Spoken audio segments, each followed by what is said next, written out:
ஒருத்தனோட தகுதி, தராதரம், மதிப்பு, மரியாதை இப்படின்றது வந்து அவன்கிட்ட எவ்வளோ பணம் இருக்கு, அவன் எவ்வளோ பெரிய ஆளு அப்படின்றதெல்லாம் கிடையாது. அவன் வந்து ஒரு சக மனுஷன வந்து எப்படி மதிச்சு பேசுறான். அவன் உன்ன மதிச்சு பேசுறப்ப, அவன் ஏழையா இருந்தாலும், பணக்காரனா இருந்தாலும், நீ எப்படி இருக்கிற அப்படின்றத பொறுத்து தான்.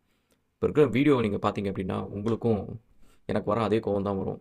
ஸோ இந்த மாரி வீடியோஸ் பிடிச்சிருந்தா மறக்காம சேனல ஃபாலோ பண்ணுங்க. ஸோ வந்து நார்த் இந்தியால வந்து ஒரு வெட்டிங்கு. ஸோ அந்த வெட்டிங்கில வந்து ஒரு ஃபோட்டோகிராஃபர், ட்ரோன் ஃபோட்டோகிராஃபர கூப்பிட்டு எல்லாம் ஃபோட்டோலாம் எடுத்துட்டு இருக்காங்க. அப்போ வந்து அங்க இருக்கிற ஒரு குழந்தை வந்து இந்த ட்ரோன விளையாடணும் அப்படின்னு சொல்லிட்டு அவர்ட்ட போய் புடுங்கி எடுக்குது.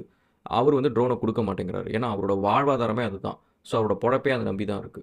ஸோ அந்த ட்ரோன் எல்லாமே நீங்க பார்த்தீங்கன்னா, சம்டைம்ஸ் வந்து 60,000 டூ 1,00,000 வரைக்கும் கூட இருக்கும்.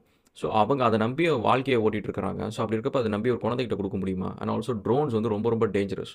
ஸோ அதோட பிளேடு வந்து த்ரோட்ட கட் பண்ணுச்சு அப்படின்னா, டக்குனு உயிர் போயிடும். ஸோ அது அவ்வளோ டேஞ்சரஸான ஒரு விஷயம். ஸோ அப்போ ஒரு ஆப்பரேட்டரா, ஒரு எக்ஸ்பீரியன்ஸ்டா அவர் பண்றதுக்கும், ஒரு குழந்தை விளையாடுறதுக்கும் அது விளையாட்டு பொருளே கிடையாது. ஸோ அப்ப என்ன நடக்குதுன்னு பார்த்தீங்கன்னா, அங்க ஒரு வாக்குவாதம் நடக்குது. அப்போ வந்து அந்த ட்ரோன் ஆப்பரேட்டரோட காலர புடிச்சுக்கிட்டு, இவங்க என்ன கேள்வி கேட்குறாங்கன்னா, "உனக்கெல்லாம் என்ன தகுதி இருக்கு? நீ உன்னோட ஸ்டேட்டஸ் என்ன? நீ இப்படிலாம் பேசலாமா? சொன்னத செய்யாம நீ எதுக்கு இந்த மாரிலாம் பேசிட்டு இருக்கிற?" அப்படின்னு சொல்லிட்டு, அவன வந்து எல்லார் முன்னாடியும் வந்து அவமானப்படுத்துறாங்க. ஸோ நீங்களே சொல்லுங்க. ஸோ இந்த மாரி வச்சுக்கிட்டு, ஒரு சொசைட்டிய வச்சுக்கிட்டு, நம்ம ஹிந்துலாம் ஒண்ணா இணையணும் அப்படின்னா எப்படி இணைய முடியும்?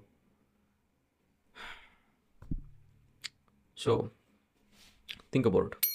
இத பத்தி நீங்க என்ன நினைக்கிறீங்கன்னு சொல்லிட்டு கமெண்ட் செக்ஷன்ல சொல்லுங்க.